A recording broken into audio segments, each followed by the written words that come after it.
स्वागत है आपका दोस्तों बिहार न्यूज में। मैं हूं फिरदौस गनी और आप देख रहे हैं केडीबी लाइव। दोस्तों आज हो चुका है 26 मार्च 2026। तो आज की पूरे बिहार की टॉप न्यूज लेकर आए हैं आपके लिए। वीडियो शुरू करने से पहले आपसे एक रिक्वेस्ट है कि अगर आप पहली बार इस चैनल पर आए हैं तो इस चैनल को अभी आप सब्सक्राइब करके बेल आइकन को प्रेस कर दीजिए और साथ ही साथ वीडियो को लाइक कर दीजिए, अपने दोस्तों के साथ शेयर भी कीजिए। तो चले चलते हैं आज की खबरों की ओर। आज बिहार न्यूज की शुरुआत सबसे पहले करेंगे कि एलपीजी संकट के बीच नई परेशानी, अब 35 दिन बाद मिलेगा गैस सिलेंडर। जी हां, ईरान इजराइल युद्ध के बीच गैस की अब देश में भारी किल्लत हो गई है। ऐसे में अगर आप भी गैस से खाना बनाते हैं तो ये आपके लिए बहुत जरूरी खबर है। बिहार में चल रहे गैस संकट के बीच एक और चौंकाने वाली खबर सामने आई है। जानकारी मिल रही है कि कई जगहों पर उपभोक्ताओं को गैस सिलेंडर लेने के लिए लंबा इंतजार करना पड़ रहा है और बुकिंग के बाद करीब 30 से 35 दिन तक नंबर नहीं आ रहा है। इससे लोगों की परेशानी और बढ़ गई है। लोगों का कहना है कि सिलेंडर की सप्लाई कम होने की वजह से एजेंसियों पर दबाव बढ़ गया है। कई उपभोक्ताओं को समय पर गैस नहीं मिल रही है, जिससे घर का कामकाज और छोटे कारोबार प्रभावित हो रहे हैं। होटल, ढाबा और मिठाई दुकानों पर भी इसका असर देखा जा रहा है। अधिकारियों का कहना है कि सप्लाई को सामान्य करने की कोशिश की जा रही है और जल्द ही स्थिति ठीक हो जाएगी। लोगों से अपील की गई है कि अफवाहों पर ध्यान न दें और अधिकारी की जानकारी के अनुसार ही बुकिंग करें। जब सरकार का दावा है कि गैस की कमी को दूर करने के लिए लगातार कदम उठाए जा रहे हैं। अब 3 घंटे में पटना से पूर्णिया एक्सप्रेसवे को लेकर के बड़ा अपडेट। जब बिहार में पटना से पूर्णिया की दूरी कम करने के लिए बन रही ग्रीनफील्ड एक्सप्रेसवे तेजी से चर्चा में है। इस नए एक्सप्रेसवे के बनने के बाद करीब 250 से 280 किलोमीटर तक का सफर सिर्फ 3 घंटे में पूरा होने की उम्मीद है, जबकि अभी यही दूरी तय करने में करीब 7 से 8 घंटे तक समय लग जाता है। जानकारी के अनुसार ये 6 लेन का एक्सप्रेसवे होगा जो वैशाली, समस्तीपुर, दरभंगा, सहरसा, मधेपुरा होते हुए पूर्णिया तक जाएगा। इस परियोजना की लागत हजारों करोड़ रुपए में बताई जा रही है और इसे बिहार के सबसे बड़े सड़क प्रोजेक्ट में माना जा रहा है। एक्सप्रेसवे के बनने से सीमांचल और कोसी इलाके की कनेक्टिविटी काफी बेहतर हो जाएगी। कल 27 मार्च को मौसम का अलर्ट, आंधी तूफान और ठनका गिरने की चेतावनी। दरअसल बिहार में मौसम को लेकर के बड़ा अलर्ट जारी कर दिया गया है। मौसम विभाग ने कल 27 मार्च को बिहार के कई जिलों में आंधी तूफान, बारिश और फिर ठनका गिरने की चेतावनी जारी की है। अचानक मौसम बदलने की संभावना को देखते हुए लोगों को सावधान रहने की सलाह दी गई है। जानकारी के अनुसार तेज हवा के साथ बारिश हो सकती है और कुछ जगहों पर बिजली गिरने की भी खतरा है, जहाँ खास करके खेतों में काम कर रहे किसानों और फिर खुले स्थान पर रहने वाले लोगों को सतर्क रहने को कहा गया है। मौसम विभाग ने कहा है कि खराब मौसम के दौरान पेड़ के नीचे खड़े होने और फिर खुले मैदान में रहने से बचें। प्रशासन को भी अलर्ट कर दिया गया है ताकि किसी भी आपात स्थिति में तुरंत मदद पहुंचाई जा सके। लोगों से अपील की गई है कि मौसम विभाग की चेतावनी को गंभीरता से लें और जरूरत पड़ने पर सुरक्षित स्थान पर रहें। क्या नीतीश कुमार ही तय करेंगे नया मुख्यमंत्री? बीजेपी अध्यक्ष के बयान से बड़ी चर्चा। दरअसल बिहार के अगले मुख्यमंत्री को लेकर के सियासी चर्चा फिर से तेज हो गई है। बीजेपी के प्रदेश अध्यक्ष के बयान के बाद अब ये सवाल उठने लगा है कि क्या बिहार का अगला मुख्यमंत्री नीतीश कुमार की सहमति से ही तय होगा, यानी कि नीतीश कुमार ही अगले मुख्यमंत्री को चुनेंगे कि कौन मुख्यमंत्री बनेंगे। जब बीजेपी के प्रदेश अध्यक्ष के बयान के बाद ये सवाल उठने लगा है। उन्होंने कहा कि एनडीए में सभी फैसले मिलकर के लिए जाते हैं और नीतीश कुमार वरिष्ठ नेता है, इसलिए उनकी राय अहम होगी। इस बयान के बाद ये कयास लगाए जा रहे हैं कि आने वाले समय में नेतृत्व को लेकर के बड़ा फैसला हो सकता है। हालांकि बीजेपी की ओर से यह भी कहा गया है कि अभी मुख्यमंत्री बदलने को लेकर के कोई भी आधिकारिक चर्चा नहीं हुई है, लेकिन गठबंधन में सभी नेताओं की सहमति जरूरी होती है। राजनीतिक जानकारों का मानना है कि इस तरह के बयान आने वाले चुनाव से पहले माहौल बनाने का हिस्सा भी हो सकता है। जब फिलहाल बिहार की राजनीति में सबसे बड़ा सवाल यही बना हुआ है कि नीतीश कुमार के बाद बिहार की कमान किसके हाथ में जाएगी।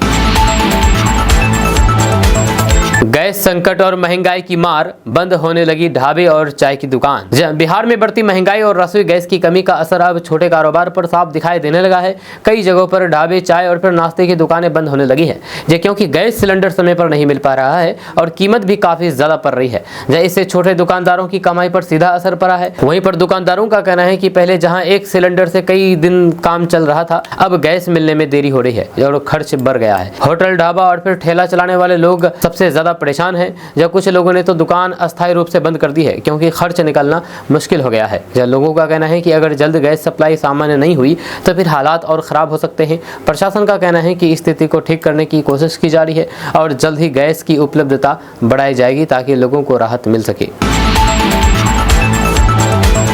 बिजली उपभोक्ताओं के लिए बड़ी खबर, अब आपको सुबह सस्ती तो रात में महंगी मिलेगी बिजली। बिहार में लागू होगा नया नियम। जी हां, बिहार में बिजली को लेकर के नया नियम लागू करने की तैयारी की जा रही है। नई व्यवस्था के अनुसार दिन और फिर रात के समय बिजली की दर अलग अलग हो सकती है। सुबह और फिर दिन में बिजली सस्ती मिलेगी, जबकि रात के समय ज्यादा इस्तेमाल करने पर बिजली महंगी पड़ सकती है। सरकार का कहना है कि इससे बिजली की खपत को संतुलित करने में मदद मिलेगी। जानकारी के अनुसार ये नियम खास करके उन उपभोक्ताओं पर लागू होगा जिनके घरों और फिर संस्थानों में स्मार्ट मीटर लगे हैं। स्मार्ट मीटर के जरिए अलग अलग समय पर बिजली की खपत का हिसाब रखा जाएगा और फिर उसी के आधार पर बिजली बनाया जाएगा। इससे लोगों को कम भीड़ वाले समय में बिजली इस्तेमाल करने के लिए प्रोत्साहित किया जाएगा। वहीं पर अधिकारियों का कहना है कि इस व्यवस्था से बिजली व्यवस्था पर दबाव कम होगा और सप्लाई बेहतर हो सकेगी। हालांकि लोगों को सलाह दी गई है कि ज्यादा बिजली खर्च करने वाले काम दिन के समय में करें ताकि बिल कम आए। सरकार का दावा है कि नए नियम से बिजली व्यवस्था ज्यादा व्यवस्थित और पारदर्शी बनेगी।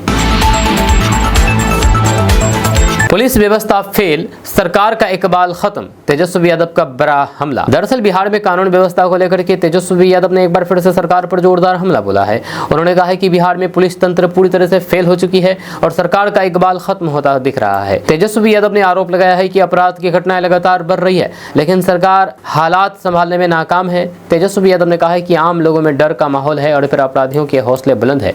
उन्होंने सवाल उठाया है कि अगर कानून व्यवस्था ठीक है तो फिर रोज हत्या, लूट और फिर गोलीबारी की खबरें क्यों आ रही है। उन्होंने सरकार से मांग की है कि अपराध रोकने के लिए ठोस कदम उठाए जाएं। इस बयान के बाद बिहार की राजनीति फिर से गर्म हो गई है। सत्ता पक्ष जहां पर कानून व्यवस्था बेहतर होने का दावा कर रहा है, वहीं पर विपक्ष लगातार सरकार को घेरने में लगा हुआ है। आने वाले चुनाव को देखते हुए दोनों पक्षों के बीच आरोप प्रत्यारोप और तेज होने के संकेत मिल रहे हैं। मैट्रिक रिजल्ट का इंतजार खत्म होने वाला है, 28 मार्च तक आ सकता है परिणाम। जब बिहार बोर्ड मैट्रिक रिजल्ट 2026 का इंतजार कर रहे लाखों छात्रों के लिए बड़ी खबर सामने आई है। जहां खबर है कि बिहार विद्यालय परीक्षा समिति 28 मार्च तक 10वीं का रिजल्ट यानी कि मैट्रिक रिजल्ट जारी कर सकती है। 28 मार्च को, जी आज 26 मार्च है, कल 27, परसों 28, यानी कि परसों ही आपका रिजल्ट आने की संभावना है। बोर्ड की ओर से तैयारी लगभग पूरी कर ली गई है और टॉपर्स वेरिफिकेशन की प्रक्रिया भी अंतिम चरण में है। जानकारी के अनुसार रिजल्ट जारी होने के बाद छात्र रोल नंबर और रोल कोड के जरिए अपना परिणाम ऑनलाइन देख सकेंगे।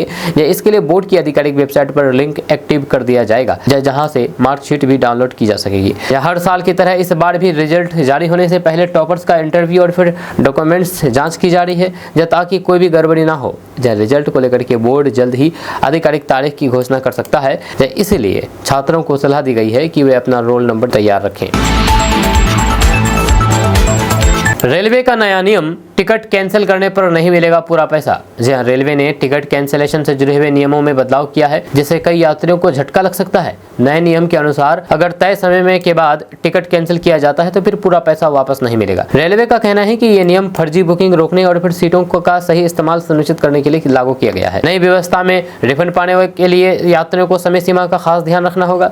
ट्रेन छूटने के बाद टिकट कैंसिल करने पर बहुत कम पैसा वापस मिलेगा या फिर कई मामलों में रिफंड नहीं भी मिल सकता है। इसलिए यात्रियों को सलाह दी गई है कि यात्रा रद्द होने पर तुरंत टिकट कैंसिल करें। वहीं पर रेलवे अधिकारियों के अनुसार ऑनलाइन टिकट बुक करने वालों को IRCTC के नियमों के अनुसार ही रिफंड मिलेगा। जैसा ही समय पर कैंसिलेशन करने पर ही पूरा या फिर अधिक पैसा वापस मिलेगा, नहीं तो फिर कटौती ज्यादा हो सकती है। नए नियम से यात्रियों को पहले से योजना बनाकर के टिकट बुक करने की सलाह दी गई है। संसद में खामेनेई का जिक्र, इकरा हसन के बयान से गरमाई सियासत। दरअसल संसद भवन में चर्चा के दौरान सांसद इकरा हसन ने विदेश नीति को लेकर के केंद्र सरकार पर निशाना साधा है। उन्होंने ईरान के supreme leader Ayatollah Ali Khamenei का जिक्र करते हुए कहा कि मजबूत विदेश नीति के लिए साहस जरूरी होता है। इसके लिए इस बयान के बाद सदन में राजनीतिक माहौल गर्मा गया है। इकरा हसन ने कहा है कि सरकार की कमजोरी विदेश नीति के कारण देश को आर्थिक दबाव और फिर महंगाई का सामना करना पड़ा है। जहाँ उन्होंने ये भी आरोप लगाया है कि अंतर्राष्ट्रीय मामलों में भारत का रुख पहले की तुलना में कमजोर दिख रहा है और इसका असर आम लोगों पर पड़ रहा है। उनके बयान के बाद सत्ता पक्ष के नेताओं ने कड़ा विरोध किया है और कहा है कि सरकार की विदेश नीति मजबूत है और फिर देश के हित में फैसले लिए जा रहे हैं। एसी और इंडक्शन चलाने वालों पर नजर, बिजली विभाग भेज सकता है नोटिस। दरअसल बिजली विभाग ने ज्यादा बिजली खपत करने वाले उपभोक्ताओं को लेकर के सख्ती शुरू कर दी है। खास करके एसी, हीटर, इंडक्शन और फिर भारी बिजली उपकरण चलाने वालों को चेतावनी दी है कि अगर लोड के अनुसार कनेक्शन नहीं है तो फिर नोटिस भेजा जा सकता है। नियम का उल्लंघन करने पर जुर्माना भी लगाया जा सकता है। जानकारी के अनुसार कई लोग कम लोड का घरेलू कनेक्शन लेकर के ज्यादा बिजली वाले उपकरण इस्तेमाल करते हैं, जिससे लाइन पर दबाव पड़ता है और ट्रिपिंग की समस्या होती है। होती है। इसी वजह से विभाग ऐसे कनेक्शनों की जांच कर रहा है। अगर तय लोड से ज्यादा इस्तेमाल करता पाया गया तो फिर कनेक्शन अपग्रेड कराने को कहा जाएगा। जब बिजली विभाग का कहना है कि नियम के अनुसार लोड बढ़ाना जरूरी है, उपभोक्ता समय पर लोड अपडेट करवा ले तो किसी तरह की कार्रवाई नहीं होगी। विभाग ने लोगों से अपील की है कि एसी, इंडक्शन या फिर अन्य भारी उपकरण चलाने से पहले अपने कनेक्शन की क्षमता जरूर जांच लें।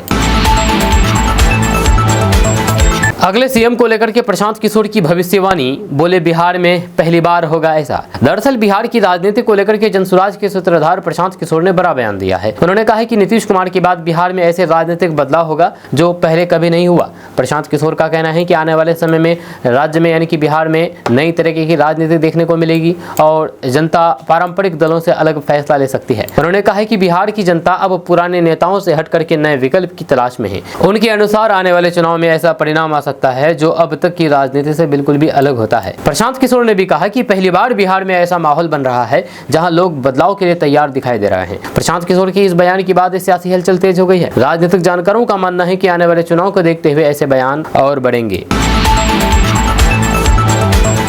ईरान, इजराइल, अमेरिका तनाव का असर भारत की अर्थव्यवस्था पर बड़ा खतरा। दरअसल मध्य पूर्व में अमेरिका, इजराइल और फिर ईरान के बीच बढ़ते तनाव का असर अब भारत की अर्थव्यवस्था पर भी पड़ने की आशंका जताई जा रही है। विशेषज्ञों का कहना है कि अगर ये संघर्ष लंबा चला तो फिर तेल की कीमतें बढ़ सकती है, जिससे भारत जैसे तेल आयात करने वाले देश पर सीधा असर पड़ेगा। जब महंगा तेल होने से पेट्रोल, डीजल, गैस और फिर कई जरूरी चीजें महंगी हो सकती है। जानकारी के अनुसार भारत का बड़ा हिस्सा कच्चे तेल के लिए विदेशों पर निर्भर है। अगर मध्य पूर्व में हालात खराब होते हैं तो फिर सप्लाई प्रभावित हो सकती है। इसका असर सिर्फ ईंधन पर ही नहीं बल्कि खेती, उद्योग और फिर ट्रांसपोर्ट पर भी पड़ेगा, जिससे महंगाई बढ़ने का खतरा है। वहीं पर विशेषज्ञों का कहना है कि सरकार हालात पर नजर रखे हुए हैं और जरूरत पड़ने पर वैकल्पिक इंतजाम किए जा सकते हैं। लेकिन अगर तनाव लंबे समय तक जारी रहता है तो फिर इसका असर आम लोगों की जेब पर भी पड़ सकता है। इसलिए अंतर्राष्ट्रीय हालात पर भारत की नजर बनी हुई है। बिजली चोरी पकड़ने गई टीम पर हमला, जेई समेत कई कर्मियों की पिटाई। दरअसल बिहार में बिजली चोरी पकड़ने गई टीम पर हमला होने का मामला सामने आया है। जांच करने पहुंची टीम पर कुछ लोगों ने अचानक हमला कर दिया और जेई समेत कई बिजली कर्मियों को दौरा करके पीटा गया। इस घटना के बाद इलाके में हरकंप मच गया है और फिर विभाग के अधिकारियों ने कड़ी कार्रवाई की मांग की है। जानकारी के अनुसार बिजली विभाग की टीम इलाके में चोरी की शिकायतों पर जाँच करने गई थी। इसी दौरान कुछ लोगों ने विरोध शुरू कर दिया और देखते ही देखते मामला मारपीट तक पहुँच गया। हमले में कई कर्मचारी घायल हो गए हैं, जिन्हें इलाज के लिए अस्पताल में लाया गया है। वहीं पर पुलिस ने मामले में एक और आरोपी को गिरफ्तार किया है और दर्जनों लोगों के खिलाफ केस दर्ज किया गया है। अधिकारियों का कहना है कि सरकारी काम में बाधा डालने वालों को किसी भी हालात में बख्शा नहीं जाएगा। तेज प्रताप यादव का नया अंदाज वायरल, धर्मगुरु वाले लुक में दिखे आरजेडी नेता। दरअसल लालू प्रसाद यादव के बड़े बेटे तेज प्रताप यादव एक बार फिर से अपने अलग अंदाज को लेकर के चर्चा में हैं। सोशल मीडिया पर उनका एक वीडियो तेजी से वायरल हो रहा है जिसमें वे धर्मगुरु जैसे रूप में नजर आ रहे हैं। वीडियो सामने आने के बाद लोग तरह तरह की बातें कह रहे हैं, जहाँ इसे लेकर के सियासी हलचल भी बढ़ गई है। जब बताया जा रहा है कि तेज प्रताप यादव अक्सर अलग अलग रूप में दिखाई देते रहते हैं और पहले भी साधु संत के वेश में नजर आ चुके हैं। इस बार भी उनके नए अंदाज ने लोगों का ध्यान खींच लिया है, जहाँ समर्थक इसे इनकी आस्था बता रहे हैं जबकि विरोधी इस पर सवाल उठा रहे हैं। वहीं पर वीडियो वायरल होने के बाद सोशल मीडिया पर खूब चर्चा हो रही है। हालांकि तेज प्रताप यादव की ओर से इस पर कोई भी आधिकारिक बयान सामने नहीं आया है। पंक्चर की दुकान से जासूसी तक, बिहार का नौशाद कैसे बना पाकिस्तान का एजेंट। दरअसल बिहार से एक चौंकाने वाला मामला सामने आया है, जहां पर पंक्चर की छोटी दुकान चलाने वाला 20 साल का नौशाद पाकिस्तान के लिए जासूसी करने के आरोप में पकड़ा गया है। जांच एजेंसियों के मुताबिक नौशाद सोशल मीडिया के जरिए संदिग्ध लोगों के संपर्क में आया था, जिसके बाद उसे धीरे धीरे गोपनीय जानकारी जुटाने के लिए तैयार किया गया। जानकारी के अनुसार नौशाद को पहले छोटे छोटे काम दिए गए और फिर उसने सेना और फिर संवेदनशील जगहों से जुड़ी जानकारी भेजने को कहा गया। एजेंसियों का कहना है कि उसे पैसे का लालच दिया गया था, जिसके कारण वे इस जाल में फंस गया। जांच में यह भी सामने आया है कि वह मोबाइल और फिर इंटरनेट के जरिए लगातार संपर्क में था। सुरक्षा एजेंसियां अब इस मामले को गंभीरता से जांच कर रही है और ये पता लगाने की कोशिश कर रही है कि उसके साथ और कौन कौन लोग जुड़े थे। अधिकारियों का कहना है कि देश की सुरक्षा से जुड़े मामलों में किसी भी तरीके की लापरवाही बर्दाश्त नहीं की जाएगी और पूरे नेटवर्क का खुलासा किया जाएगा। घर बनाने के नियम बदले, बिहार में नया आदेश जारी। अब कई सुविधाएं ऑनलाइन। दरअसल बिहार में घर बनाने से जुड़े हुए नियमों में बदलाव किया गया है, जब सरकार ने नया आदेश जारी करते हुए कहा है कि अब भवन निर्माण से जुड़ी कई प्रक्रियाएं ऑनलाइन की जाएगी, ताकि लोगों को दफ्तरों के चक्कर ना लगाने पड़े। नए नियम लागू करने के बाद नक्शा पास कराने में से लेकर के अनुमति लेने तक की सुविधा डिजिटल तरीके से मिलेगी। जानकारी के अनुसार नगर विकास विभाग ने निर्देश दिया है कि निर्माण से पहले नियमों के अनुसार ही नक्शा पास कराना जरूरी होगा। बिना अनुमति के निर्माण करने पर कार्रवाई की जा सकती है। अब ऑनलाइन सिस्टम पूरी होने से आवेदन, जांच और फिर मंजूरी की प्रक्रिया पहले से आसान और पारदर्शी होगी। सरकार का कहना है कि इस फैसले से अवैध निर्माण पर रोक लगेगी और फिर शहरों का विकास प्लान के अनुसार किया जा सकेगा और साथ ही साथ लोगों की समय की बचत होगी और भ्रष्टाचार कम करने में मदद मिलेगी। आधार बनवाना हुआ मुश्किल, नए नियम से छात्रों की बड़ी परेशानी। दरअसल बिहार में आधार कार्ड बनवाने को लेकर के नया अपडेट सामने आया है, जिससे छात्रों की परेशानी बढ़ गई है। UIDAI के नए फैसले के बाद आधार बनाने और फिर अपडेट कराने की प्रक्रिया पहले से ज्यादा सख्त हो गई है। कई जगहों पर दस्तावेजों की जांच कड़ी कर दी गई है, जिससे छात्रों को आधार बनवाने में दिक्कतें हो रही है। जानकारी के अनुसार स्कूल और फिर कॉलेज में नामांकन, छात्रवृत्ति और फिर परीक्षा फॉर्म भरने के लिए आधार जरूरी होता है, लेकिन नए नियम लागू होने के बाद कई छात्रों का आधार नहीं बन पा रहा है या फिर अपडेट नहीं हो रहा है, जिससे उनका काम रुक रहा है। खास करके ग्रामीण इलाकों में आधार केंद्र कम होने के कारण ज्यादा परेशानी हो रही है। अधिकारियों का कहना है कि नियम बदलने का मकसद फर्जी आधार पर रोक लगाना है। हालांकि लोगों की परेशानी को देखते हुए जल्द ही व्यवस्था सुधारने की बात कही जा रही है। छात्रों और फिर अभिभावकों को सलाह दी गई है कि जरूरी दस्तावेज पूरी रखकर ही आधार केंद्र जाएं, ताकि आवेदन में दिक्कत ना हो। 4,82,000 घरों में लगेगा सोलर रूफटॉप। बिहार में बिजली को लेकर के बड़ा प्लान। दरअसल बिहार में बिजली व्यवस्था को मजबूत करने के लिए सरकार ने बड़ा लक्ष्य तय कर लिया है। योजना के तहत राज्य में यानी कि बिहार के 4,82,000 घरों की छत पर सोलर रूफटॉप लगाने की तैयारी की जा रही है। इस योजना का मकसद लोगों को सस्ती और फिर साफ ऊर्जा उपलब्ध कराना है, ताकि बिजली बिल कम हो और फिर बिजली की कमी की समस्या भी घटे। जानकारी के अनुसार सरकार केंद्र की सोलर योजना के तहत इस काम को तेजी से आगे बढ़ा रही है। जिन घरों में सोलर पैनल लगाए जाएंगे वहां लोग अपनी जरूरत की बिजली खुद बना सकेंगे और फिर अतिरिक्त बिजली ग्रिड को भी दी जाएगी। इससे उपभोक्ताओं को आर्थिक फायदा मिलने की उम्मीद है। अधिकारियों का कहना है कि इस योजना से बिजली पर खर्च कम होगा और फिर पर्यावरण को भी फायदा मिलेगा। सरकार का लक्ष्य है कि ज्यादा से ज्यादा घरों को सोलर से जोड़ा जाए, ताकि आने वाले समय में राज्य में यानी कि बिहार में बिजली की समस्या कम हो।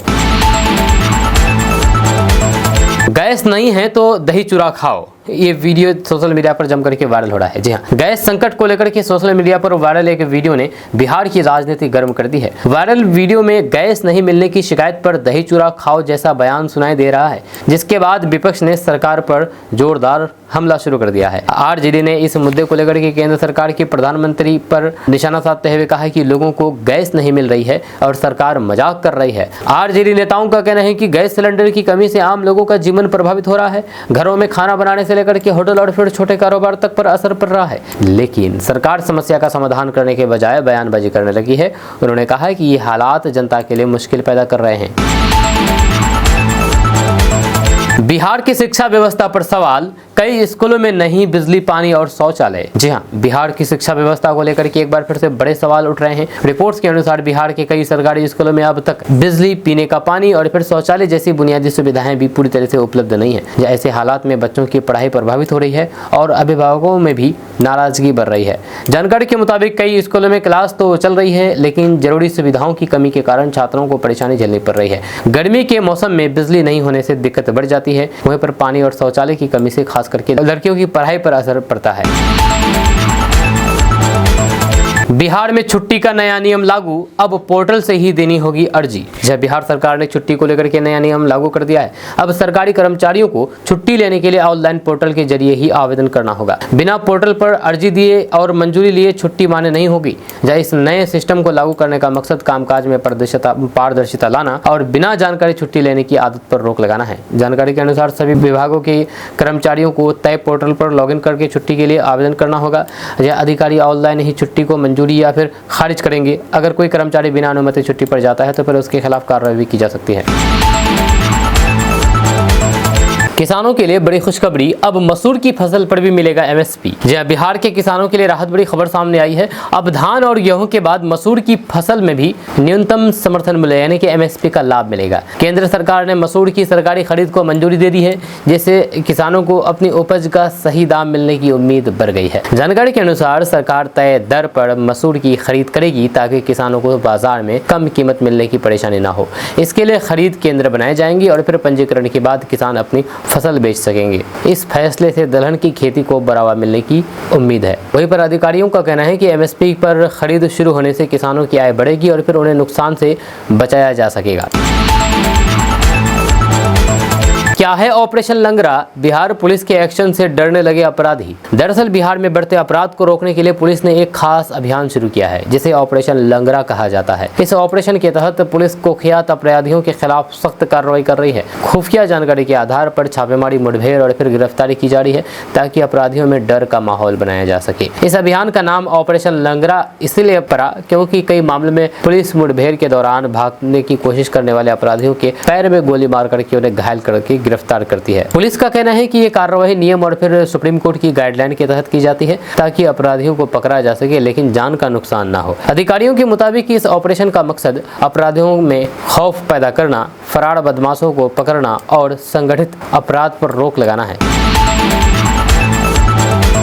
5 साल में विकसित बिहार, 1 करोड़ युवाओं को रोजगार का वादा। नीतीश कुमार ने किया बड़ा वादा। दरअसल बिहार के मुख्यमंत्री नीतीश कुमार ने बक्सर में एक कार्यक्रम के दौरान बड़ा ऐलान करते हुए कहा कि आने वाले 5 वर्षों में बिहार को विकसित राज्य बनाने का लक्ष्य रखा गया है। उन्होंने कहा कि सरकार की योजना है कि युवाओं को बड़े पैमाने पर रोजगार दिया जाए और करीब 1 करोड़ युवाओं को नौकरी और फिर काम के अवसर उपलब्ध कराया जाए। जहाँ सीएम नीतीश कुमार ने कहा है कि राज्य में यानी कि बिहार में शिक्षा, स्वास्थ्य और सड़क और उद्योग के क्षेत्र में तेजी से काम हो रहा है।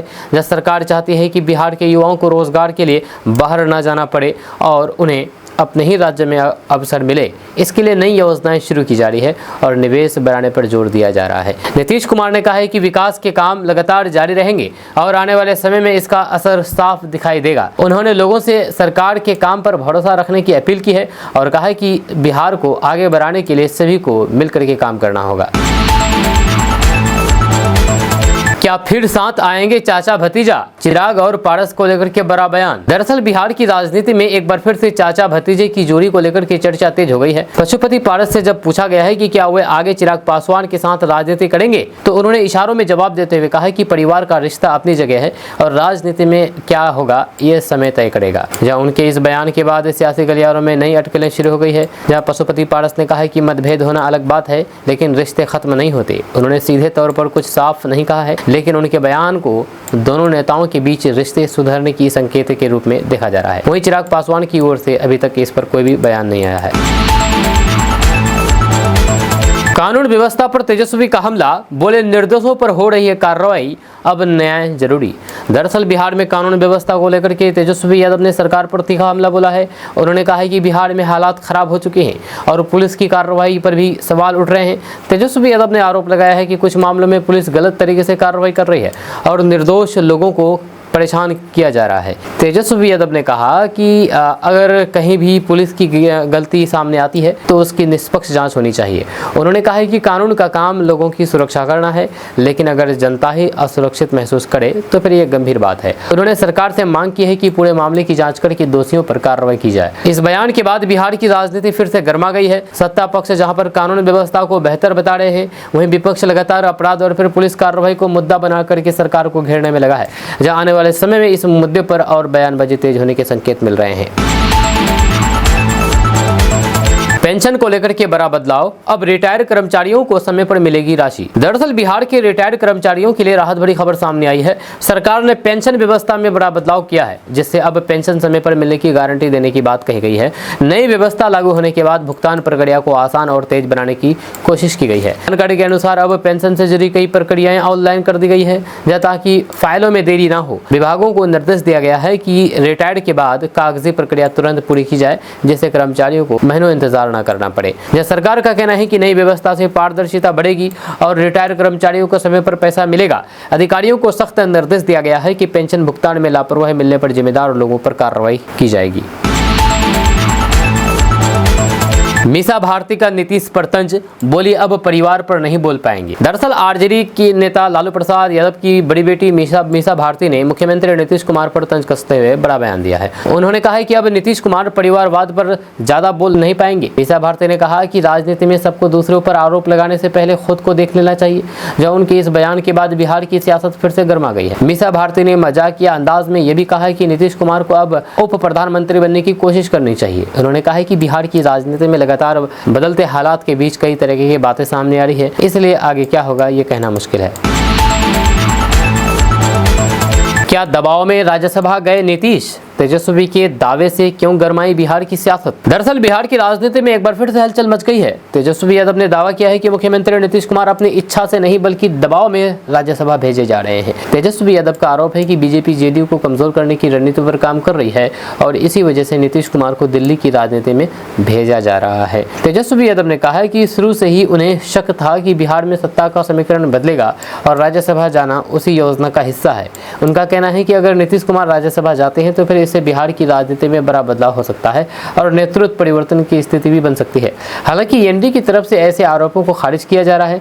राजनीतिक जानकारों का मानना है कि राज्यसभा चुनाव और फिर हाल के घटनाक्रमों के बाद बिहार में नेतृत्व परिवर्तन की चर्चा तेज जरूर हुई है, लेकिन अभी तक आधिकारिक तौर पर कोई भी ऐसा फैसला सामने नहीं आया है। बाहुबली विधायक अनंत सिंह का बड़ा बयान, बोले मैं नहीं लड़ूंगा विधानसभा चुनाव। दरअसल मोकामा से विधायक अनंत सिंह ने एक इंटरव्यू में बड़ा बयान देते हुए कहा कि वे अगला चुनाव खुद नहीं लड़ेंगे। उन्होंने मूंछों पर ताव देते हुए कहा कि अब किसी और को मैदान में उतारने की तैयारी है और समय आने पर नाम भी सामने आ जाएगा। उनके इस बयान के बाद मोकामा की राजनीति में हलचल तेज हो गई है। अनंत सिंह ने कहा कि राजनीति में वही आगे आएगा जो जनता के बीच काम करेगा। उन्होंने इशारों में कहा कि परिवार से ही किसी को चुनाव लड़ाया जा सकता है, लेकिन फैसला सोच समझ करके लिया जाएगा। उन्होंने साफ कर दिया है कि नाम से नहीं बल्कि काम से पहचान बननी चाहिए।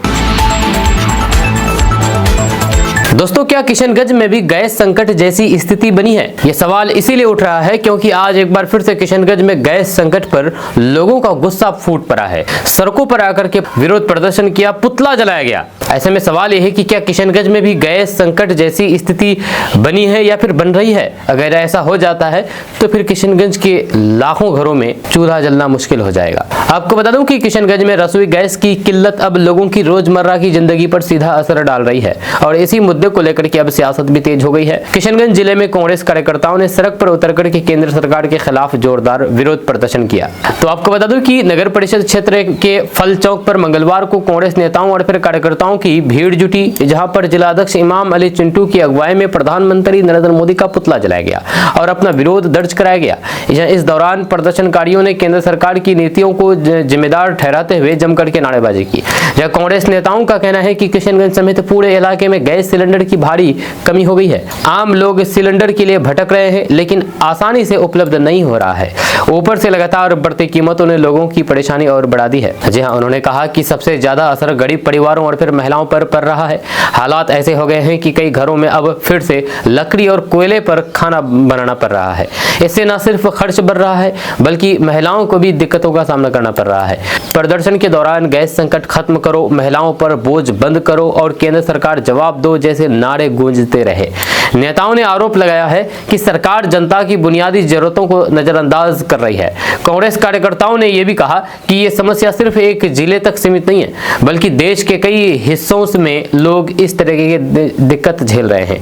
हालांकि बिहार में स्थिति ज्यादा खराब बताई जा रही है। यह प्रदर्शन के बाद कांग्रेस नेताओं ने साफ चेतावनी दी है कि अगर जल्द ही गैस की किल्लत दूर नहीं की गई और कीमतों पर नियंत्रण नहीं हुआ तो आंदोलन को और बड़ा रूप दिया जाएगा। एआईएमआईएम नेता शौकत अली का एक बयान अभी सोशल मीडिया पर जमकर के वायरल हो रहा है। उन्होंने कहा कि 111 नहीं मात्र 11 विधायक दे दो, मुसलमान को मारने वालों का इनकाउंटर होगा। जी हां, उत्तर प्रदेश में एआईएमआईएम के प्रदेश अध्यक्ष हाजी शौकत अली ने यह बयान दिया है, जिससे प्रदेश में सियासी हलचल तेज हो गई है। एआईएमआईएम नेता मेरठ में एक कार्यक्रम में पहुंचे थे, जहां पर उन्होंने कहा कि हमें 111 नहीं सिर्फ 11 विधायक दे दो तो वे अपनी ताकत दिखा देंगे और किसी मुसलमान मुसलमान का इनकाउंटर करने वालों का भी इनकाउंटर होगा। तो आपको बता दूं कि एमआईएम प्रदेश अध्यक्ष शौकत अली मेरठ में आयोजित ईद मिलन के कार्यक्रम में पहुंचे थे, जहां पर उन्होंने कई मुद्दों पर सरकार और प्रशासन को निशाने पर लिया। इस दौरान शौकत अली ने कहा कि उन्हें 111 नहीं बल्कि सिर्फ 11 विधायक दे दिया जाए तो फिर वे अपनी ताकत दिखा देंगे। उन्होंने कहा कि मैं आपसे वादा करने जा रहा हूं कि उत्तर प्रदेश में अगर किसी मुसलमान का अगर एनकाउंटर होगा तो एनकाउंटर करने वालों का भी इनकाउंटर होगा। इस दौरान उन्होंने समाजवादी पार्टी पर भी निशाना साधा और कहा कि आपने जिसके 111 विधायक जिताए वही अब ये कह रहे हैं कि उनकी सरकार नहीं है, तो वे क्या कर सकते हैं। एआईएमआईएम नेता ने आरोप लगाया है कि प्रदेश में मदरसा पर ताले लगवाए गए, सिर्फ आरोपों के आधार पर लोगों के घरों पर बुलडोजर चलाए गए और बेगुनाहों को निशाना बनाया गया। इस देश को आजाद कराने में उनके लोगों की भी भूमिका रहा है, लेकिन उनके साथ सबसे ज्यादा ज्यादती हो रही है। शौकत अली ने अपने समर्थकों से अपील करते हुए कहा कि अगर मस्जिदों और मदरसों की हिफाजत करनी है तो एक झंडा, एक डंडा और एक नेता के तहत एकजुट होना होगा और विधानसभा तक पहुंच बनानी होगी। साथ ही साथ उन्होंने मेरठ के पुलिसकर्मी पर भी बात उठाई है। उन्होंने मेरठ के पुलिस कप्तान के उस बयान का जिक्र किया है जिसमें सड़क पर नमाज पढ़ने वालों के खिलाफ कार्रवाई की बात कही गई थी। इस पर उन्होंने कहा कि रामनवमी के जुलूस के दौरान भी इसी तरह के सख्त कदम उठाया जाना चाहिए। आपका इसके बारे में क्या कहना है, नीचे कमेंट बॉक्स में कमेंट करके जरूर बताइएगा। किशनगंज में रामनवमी त्यौहार को लेकर के धूम मची है। रामनवमी त्यौहार को लेकर के पुलिस प्रशासन भी एक्टिव हो गए हैं, लगातार दौरा कर रहे हैं और किसी भी तरह की कोई भी अनहोनी कोई घटना ना हो इसको लेकर के प्रयास कर रहे हैं। किशनगंज में अमन शांति के साथ ये भी प्रयास किया जा रहा है कि किशनगंज में अमन शांति के साथ ये पर्व मने, इसको लेकर के प्रशासन अलर्ट है और ये भी संकेत दे रहे हैं कि अगर कोई भी किसी तरह की गड़बड़ी करने का प्रयास करेगा, माहौल बिगाड़ने का प्रयास करेगा तो उनको बख्शा नहीं जाएगा। दरअसल बात है कि किशनगंज में कानून व्यवस्था को लेकर के पुलिस प्रशासन अब और ज्यादा एक्टिव नजर आ रहे हैं। इसी कड़ी में पूर्णिया रेंज के डीआईजी विवेकानंद कुमार अचानक बहादुरगंज थाना पहुंचे और वहां पर पूरी व्यवस्था का बारीकी से निरीक्षण किया। जब डीआईजी के पहुंचते ही थाना परिसर में हलचल तेज हो गई। पुलिस जवानों ने उन्हें गार्ड ऑफ ऑनर देकर के स्वागत किया, जिसके बाद उन्होंने सीधे कामकाज की समीक्षा शुरू कर दी। उन्होंने थाना में रखी फाइलों, केस डायरी और फिर लंबित मामलों की स्थिति को ध्यान से देखा और अधिकारियों से एक एक करके जानकारी ली। निरीक्षण के दौरान डीआईजी ने साफ तौर पर कहा है कि किसी भी हाल में अपराध पर लगाम लगनी चाहिए। उन्होंने पुलिस अधिकारियों को निर्देश दिया है कि लंबित मामलों को तेजी से निपटाया जाए और अधिकारियों के खिलाफ सख्त कार्रवाई की जाए ताकि इलाके में कानून का डर बना रहे। वहीं पर इस मौके पर उन्होंने बहादुरगंज में बन रहे नए मॉडल थाना भवन को लेकर भी जानकारी ली। उन्होंने बताया है कि निर्माण कार्य लगभग पूरा हो चुका है और अगले 3 महीने के अंदर इसे पूरी तरह से पुलिस विभाग को सौंप दिया जाएगा। हालांकि उन्होंने यह भी माना है कि भवन में कुछ कमियां हैं जिन्हें जल्द ठीक करने के लिए संबंधित अधिकारियों को निर्देश दिया गया है। वहीं पर डीआईजी ने किशनगंज में रामनवमी पर्व को लेकर एक खास चर्चा की है, जहां रामनवमी पर्व शांतिपूर्ण बीते और किसी तरह के माहौल ना बिगड़े, इसको लेकर के सख्त निर्देश दिए हैं। अगर कोई व्यक्ति किसी तरह के माहौल बिगाड़ने की कोशिश करेगा, हिंदू मुस्लिम भाईचारगी में दरार पैदा करने की कोशिश करेगा तो उनको बख्शा नहीं जाएगा, सीधे जेल की सलाखों के पीछे डाला जाएगा। वहीं पर डीआईजी ने खासतौर पर सीमावर्ती इलाकों की सुरक्षा पर भी जोर दिया है। उन्होंने बताया है कि पश्चिम बंगाल में होने वाले विधानसभा चुनाव को देखते हुए बॉर्डर एरिया में चौकसी बढ़ाना जरूरी है। इसी कारण गलगलिया चेक पोस्ट का भी निरीक्षण किया जाएगा। अगर आप भी गैस सिलेंडर इस्तेमाल करते हैं तो यह खबर आपके लिए बेहद जरूरी है। अब एलपीजी सिलेंडर बुकिंग के नियम बदल गए हैं। जी अब एलपीजी गैस सिलेंडर 35 दिन बाद मिलेगा। अगर आपका भी एलपीजी गैस कनेक्शन है तो यह खबर आपके लिए बेहद अहम है। जैसे कि आपको पता है कि अमेरिका, इजराइल और ईरान के बीच युद्ध चल रहा है। अब इस युद्ध का असर आम लोगों के घरों तक भी पड़ने वाला है। अब आज अगर आप गैस लेते हैं तो आप 35 दिन बाद आपको गैस सिलेंडर मिलेगा। इस बीच में गैस खत्म हो जाए, कुछ भी हो जाए, कोई लेना देना नहीं, कोई सुनवाई नहीं होगी। अब आपको 35 दिन बाद गैस मिलेगा। यानी कि सीधे सीधे कहा जाए तो किशनगंज सहित बिहार भारत में भी गैस की आफत आने वाली है। जी हाँ, पहले जहां जल्दी जल्दी बुकिंग हो जाती थी, अब आपको 25 से लेकर के 45 दिन तक का इंतजार करना पड़ सकता है। सरकार का दावा है कि इससे कालाबाजारी रुकेगी, लेकिन आम लोगों के लिए यह नियम मुश्किल ही नहीं बल्कि आफत लेकर के आई है। दरअसल बात यह है कि सरकार और गैस कंपनियों ने एलपीजी सिलेंडर बुकिंग को लेकर के नए नियम लागू कर दिए हैं, जिससे अब उपभोक्ताओं को पहले के मुकाबले ज्यादा इंतजार करना पड़ेगा, ज्यादा परेशानी होगी, ज्यादा मुश्किलात का सामना करना पड़ेगा। यहां तक कि कई लोगों के घरों में भी अब गैस सिलेंडर की जगह परंपरागत चूल्हा इस्तेमाल इस्तेमाल करना पड़ेगा और कोई दूसरा चारा है ही नहीं। नए नियमों के अनुसार जिन उपभोक्ताओं के पास सिर्फ एक गैस सिलेंडर है वे अब 25 दिन बाद ही नया सिलेंडर बुक कर पाएंगे। जी हाँ, वहीं पर जिनके पास 2 सिलेंडर है यानी कि डबल कनेक्शन है उन्हें अब 35 दिन तक का इंतजार करना होगा। इससे शहरों में रहने वाले ज्यादातर परिवार सीधे तौर पर प्रभावित होंगे क्योंकि अधिकतर लोगों के पास 2 सिलेंडर ही होते हैं। इसके अलावा प्रधानमंत्री उज्ज्वला योजना के लाभार्थियों के लिए नियम और भी सख्त कर दिए गए हैं, जहां उन्हें अगली बुकिंग के लिए 45 दिन तक इंतजार करना पड़ेगा। ममता बनर्जी को अब सबक सिखाएंगे, अब डिप्टी सीएम का कोई वैल्यू नहीं है, पश्चिम बंगाल में मुस्लिम मुख्यमंत्री बनाएंगे। जी हाँ, ये कहना है एआईएमआईएम प्रमुख असदुद्दीन ओवैसी का। एआईएमआईएम प्रमुख असदुद्दीन ओवैसी ने ये बड़ा बयान दिया है। पश्चिम बंगाल चुनाव से पहले सियासत गर्म होती जा रही है। एआईएमआईएम प्रमुख ओवैसी ने नई बहस छेड़ दी है। ओवैसी ने साफ कर दिया है कि उनकी पार्टी ममता बनर्जी को सबक सिखाएगी और बंगाल में बड़ा बदलाव लाएगी। जहाँ इतना ही नहीं, उन्होंने ये भी कहा कि डिप्टी सीएम की कोई वैल्यू नहीं होती है और उनकी पार्टी बंगाल में मुस्लिम मुख्यमंत्री बनाने की दिशा में काम करेगी।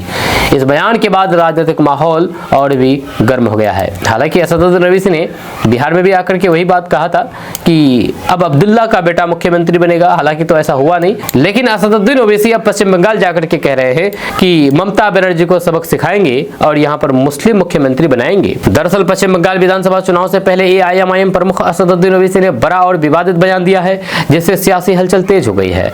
असदुद्दीन ओवैसी ने कहा है कि उनकी पार्टी पश्चिम बंगाल में मजबूती से चुनाव लड़ेगी और मुख्यमंत्री ममता बनर्जी को सबक सिखाने का काम करेगी। उन्होंने आरोप लगाया है कि राज्य में मुसलमानों को सिर्फ वोट बैंक के तौर पर इस्तेमाल किया जाता है, लेकिन उन्हें असली हक और प्रतिनिधित्व नहीं दिया जाता है। असदुद्दीन ओवैसी ने अपने बयान में कहा है कि अब समय आ गया है कि मुसलमानों को सिर्फ वोट देने तक सीमित न रखा जाए, बल्कि उन्हें सत्ता में भागीदारी भी मिले। इसी संदर्भ में उन्होंने कहा कि उनकी पार्टी बंगाल में मुस्लिम मुख्यमंत्री बनाने की दिशा में काम करेगी। इसके साथ ही उन्होंने डिप्टी सीएम के पद पर भी टिप्पणी करते हुए कहा कि डिप्टी सीएम का कोई खास महत्व नहीं होता है, असली ताकत मुख्यमंत्री के पास होती है, इसलिए उनकी पार्टी सीधे शीर्ष पद पर अपनी भागीदारी चाहती है। असदुद्दीन ओवैसी का यह बयान ऐसे समय में आया है जब बंगाल में पहले से ही राजनीतिक मुकाबला काफी तेज है। जहाँ एक तरफ ममता बनर्जी की टीएमसी है तो दूसरी तरफ बीजेपी की भी पूरी ताकत के साथ मैदान में है। ऐसे में एआईएमआईएम की एंट्री और इस तरीके के बयान से चुनावी समीकरण बदल सकते हैं।